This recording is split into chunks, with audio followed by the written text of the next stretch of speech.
आज के समय में घर किसका है, माता पिता का या बेटे का? तो चलिए इसी विषय पर हम आपको एक कहानी सुनाते हैं।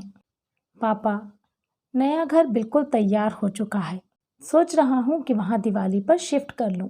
सिद्धार्थ ने अपने पापा गोविंद प्रसाद जी से कहा। सिद्धार्थ गोविंद जी और सुधा का इकलौता बेटा था। सुधा वहीं पर बैठी मूक दर्शक की बनी चुपचाप सुन रही थी।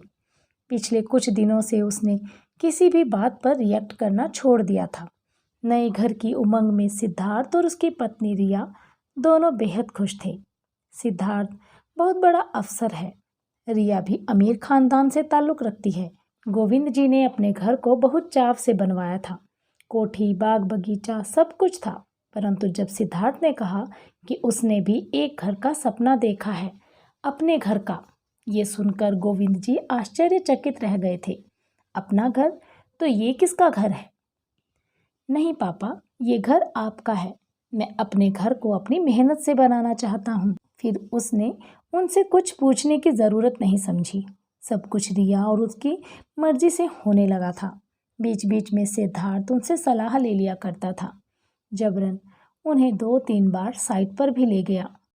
माँ को तो न कुछ पूछा, न दिखाने की ज़रूरत महसूस की। सुधा के अंदर तो जैसे सब कुछ टूट गया था।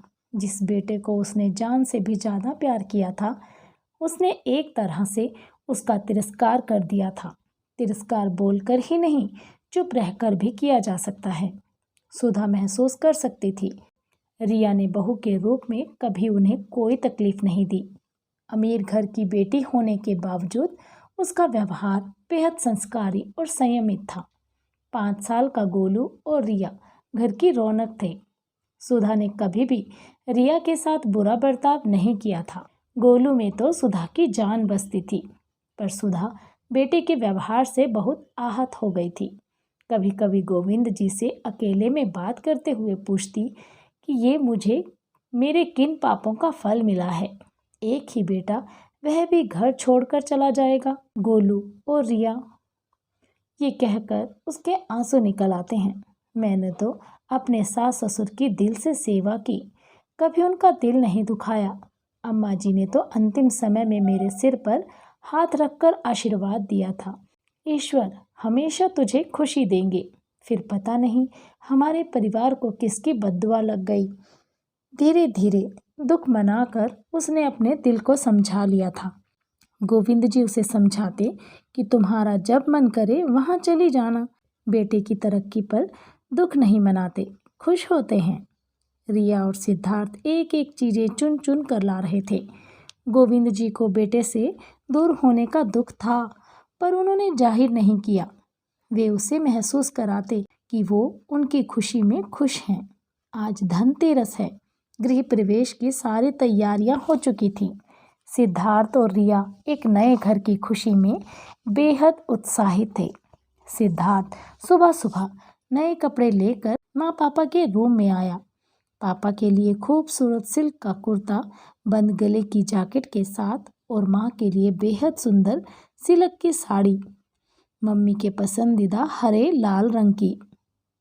माँ पापा जल्दी से तैयार हो जाइए, 11 बजे का मुहूर्त है। सुधा चुप थी, सोच रही थी कि बस तैयार हो जाओ और चलो। अंदर जैसे कुछ खत्म सा हो गया, न कोई उत्साह, न कोई खुशी। उसे जाकर सिर्फ खड़े होना है। गोलू आकर उसके गले से झूल गया। दादी माँ, आप मेरे साथ चलोगी ना? आंखों में आंसू भरकर उसने गोलू को छाती से चिपका लिया।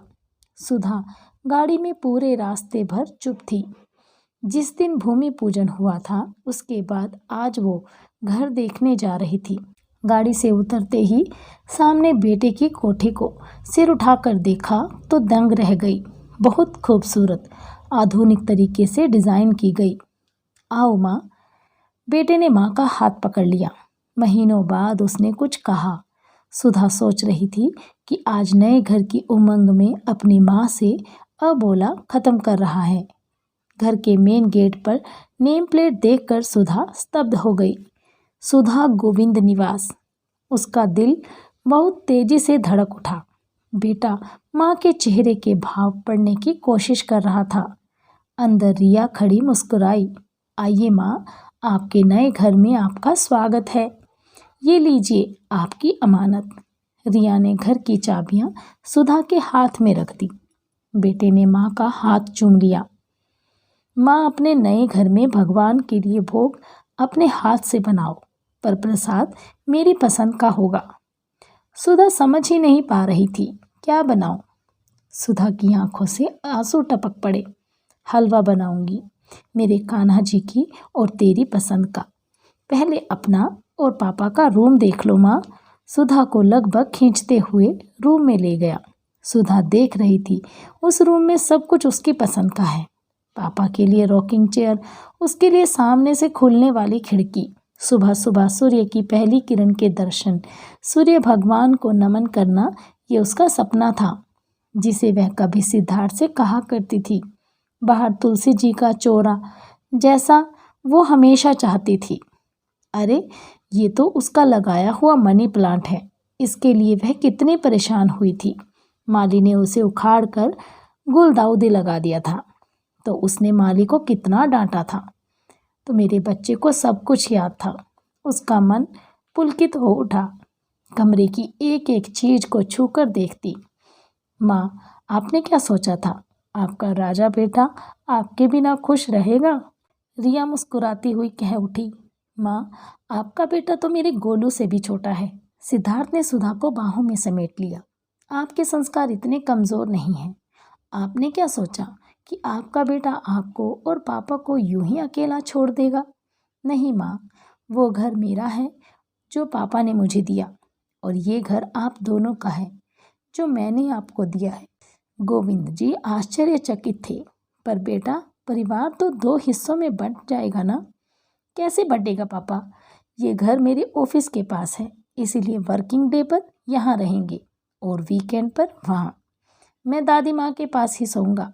ऐसा कहकर गोलू दादी के आंचल में छिप गया। सुधा आंखों में खुशी के आंसू लिए अम्मा जी का हाथ अपने सिर पर महसूस कर रही थी। राधे राधे। तो दोस्तों, कैसी लगी आपको हमारे द्वारा सुनाई गई है वीडियो?